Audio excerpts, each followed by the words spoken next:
Ooh, I possibly have seen less women, not more. I'm not sure, but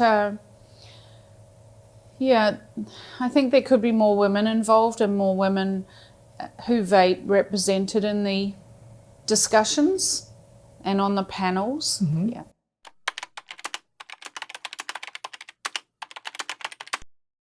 Yes, it's kind of difficult if you're the only one and there are 3 males on a panel. It's I wouldn't argue for sort of 2 of each if you're just pulling somebody in as a token.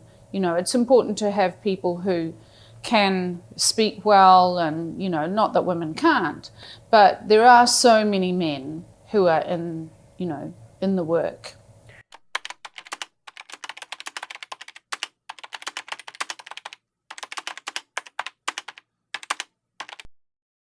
I think that because so many men in the world smoke proportionately, men's experience of smoking and the harms of smoking is prioritized, and women are almost completely neglected. The effects of smoking on women, if you look at low middle income countries, and many of those countries, there are many countries in Africa, for example, where smoking among women is less than 1%. So it really, in that country or those countries, yes, you're going to work with men. But even say in New Zealand, if you look at the average smoking rate for New Zealand, it completely hides the fact that Indigenous Māori women have the highest rate of smoking.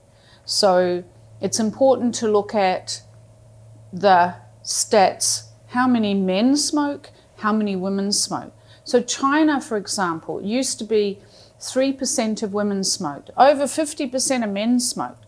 Now all the focus is going to go on the men. But China are up to 4% of women smoking. Look at how many people are there. That is a significant number of people, and it's on the increase, but it's completely ignored.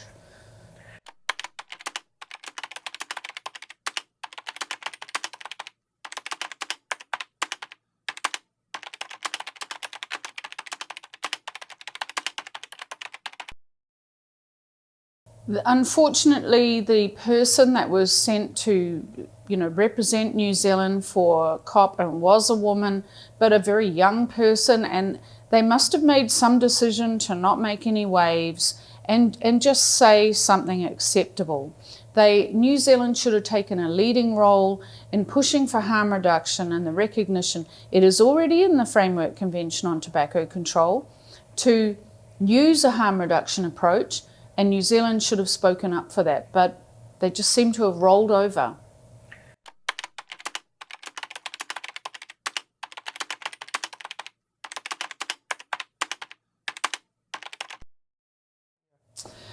It's very tricky. I can see that different industries and even some vaping industry or vaping companies have given away a lot in the fight for vaping, snus, so this is where I think consumers are so important and focused on people who smoke and people who vape or people who use snus, because they won't be aligned with pushing a particular company or product necessarily, but we must always remain skeptical of all of the industry or sectors. Mm-hmm.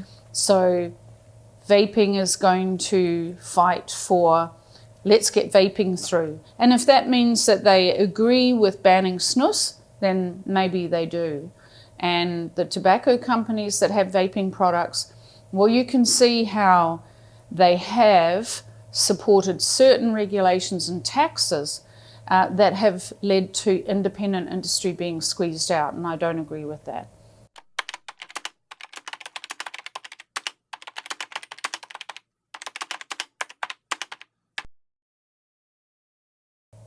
I think that consumers, especially now, we have some people who have vaped for a very long time, 14 years, and they were involved maybe early on in the fight and then they've burnt out, but we really need them. We need to be hearing the stories of people who have vaped for a long time, who have experienced improved health, who maybe even don't vape anymore and they don't smoke.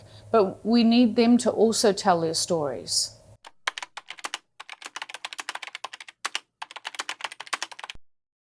In tobacco control, we did that deliberately. And that was demonize it as highly addictive. We used to say it's as addictive as heroin, which isn't true. So it was done to put people off smoking, but it didn't work. And then when we, in New Zealand, what we did was subsidise people's access to nicotine replacement patches and gum. And we had trouble getting people to switch to those because we'd led them to believe that nicotine was a toxic, deadly poison.